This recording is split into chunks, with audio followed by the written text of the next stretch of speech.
I mean, mind, it's very difficult to use when we use these different words, because they're limited by the way the meaning we normally allocate to these words.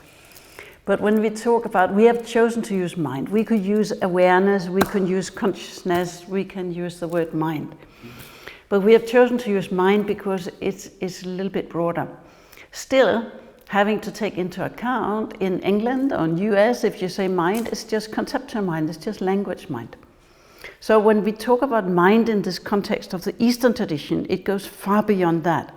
We have many different mental capacities, and they are all what we can call mind. So in one way you can say we have many different types of mind, or you could say we have one mind with many different facets of perceiving, of experiencing and perceiving.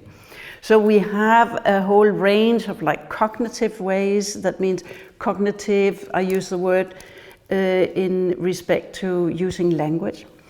And then we have many other ways of perceiving that are not using language. And normally we are not so aware of these, but of course we know that we have senses. The senses, in Eastern tradition, they say senses doesn't use language.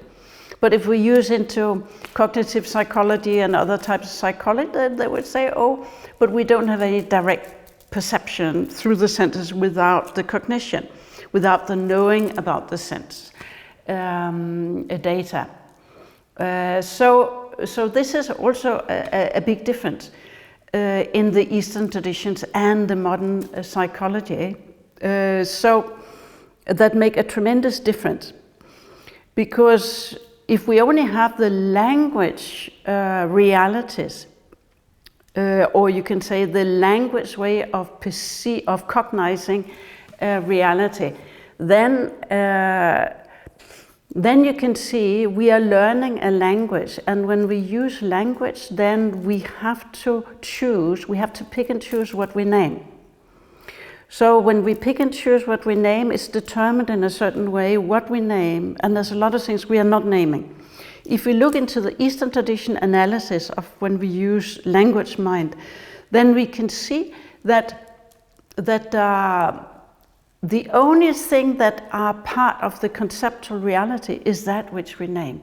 So we are constructing, so to say, an abstract reality we can call conceptual reality. So, and that is very limited. And if we only have that, we have a problem.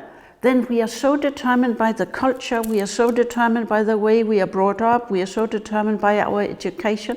So we are, instead of being, you can say like we have the idea that we are all knowing today, then actually we can see that we don't know what we don't name, and that means that there's a whole range of reality we would never take into account. And this is particularly important today, where we are faced with so many different problems, of environmental problems, climate change, whatever, you name it. So there we need to be very, very creative. And if we just keep running on a very conservative system that we are building up conceptually, that we are just slowly enlarging by naming something more, then it goes take very long time for us to change and to find new solutions.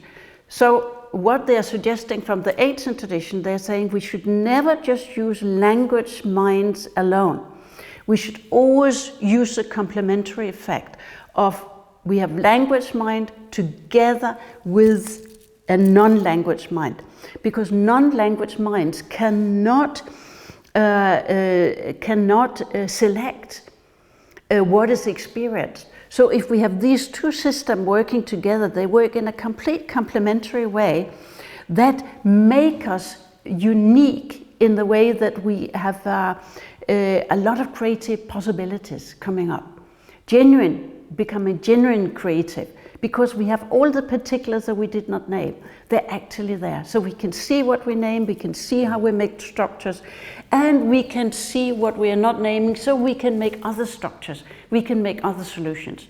So I think this is just one of the examples of this extremely important material that we are dealing with here.